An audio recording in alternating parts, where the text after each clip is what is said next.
സംസ്ഥാന രാഷ്ട്രീയം പ്രധാന വിഷയങ്ങളെ ചൊല്ലി പ്രക്ഷുബ്ധമാക്കിയിരിക്കുന്നതിനിടെ പ്രതിപക്ഷ നേതാവ് വി.ഡി. സതീശൻ പാലക്കാട് നടത്തിയ പത്രസമ്മേളനം ശ്രദ്ധേയമായി. കേന്ദ്ര സർക്കാരിന്റെ PM ശ്രീ പദ്ധതിയിലും ഭരണമുന്നണിയായ LDFിലെ ആഭ്യന്തര വിഷയങ്ങളിലും അദ്ദേഹം കോൺഗ്രസിന്റെ നിലപാട് വ്യക്തമാക്കി.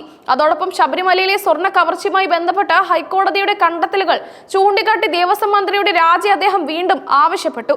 വിദ്യാഭ്യാസ മേഖലയിൽ കേന്ദ്രാവിഷ്കൃത പദ്ധതിയായ PM ശ്രീ നടപ്പാക്കുന്നതിനെ ചൊല്ലി സംസ്ഥാനത്ത് ഭരണപക്ഷത്ത് തർക്കങ്ങൾ നിലനിൽക്കുന്ന സാഹചര്യത്തിലാണ് പ്രതിപക്ഷ നേതാവ് നിലപാട് വ്യക്തമാക്കിയത്. കേന്ദ്ര ഫണ്ട് വാങ്ങുന്നതിൽ തെറ്റില്ലെന്ന് അദ്ദേഹം അഭിപ്രായപ്പെട്ടു. എന്നാൽ ഫണ്ട് സ്വീകരിക്കുന്നതിലൂടെ BJPയുടെ വർഗീയ അജണ്ട നടപ്പിലാക്കാൻ പാടില്ലെന്നും അദ്ദേഹം കൂട്ടിച്ചേർത്തു.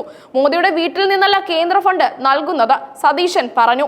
ഇത് കേന്ദ്ര ഫണ്ടിന്റെ കാര്യത്തിൽ രാഷ്ട്രീയ അതിർവരമ്പുകൾ ഉണ്ടാകേണ്ടതില്ല എന്ന വ്യക്തമായ സൂചന നൽകുന്നു. കോൺഗ്രസ് ഭരിക്കുന്ന സംസ്ഥാനങ്ങളിൽ തങ്ങൾ അധികാരത്തിൽ വരുന്നതിന് മുൻപേ PM ശ്രീ പദ്ധതി നടപ്പാക്കിയ കാര്യവും പ്രതിപക്ഷ നേതാവ് ചൂണ്ടിക്കാട്ടി. കേന്ദ്രാവിഷ്കൃത പദ്ധതികളെ എതിർക്കുമ്പോൾ അതിന്റെ പിന്നിലുള്ള രാഷ്ട്രീയ ലക്ഷ്യത്തെയാണ് എതിർക്കേണ്ടതെന്നും അല്ലാതെ ഫണ്ടിനെ തള്ളിക്കളയേണ്ടതില്ലെന്നും UDF നിലപാട് വ്യക്തമാക്കുന്നു. LDFിൽ CPMഉം CPIയും തമ്മിൽ നടക്കുന്ന അഭിപ്രായ ഭിന്നതകളെ വി.ഡി. സതീശൻ പരിഹസിച്ചു. ആരാണ് CPI എന്ന് CPM സംസ്ഥാന സെക്രട്ടറി MV ഗോവിന്ദൻ ചോദിച്ചത് ചൂണ്ടിക്കാട്ടിയായിരുന്നു സതീശന്റെ ചോദ്യം.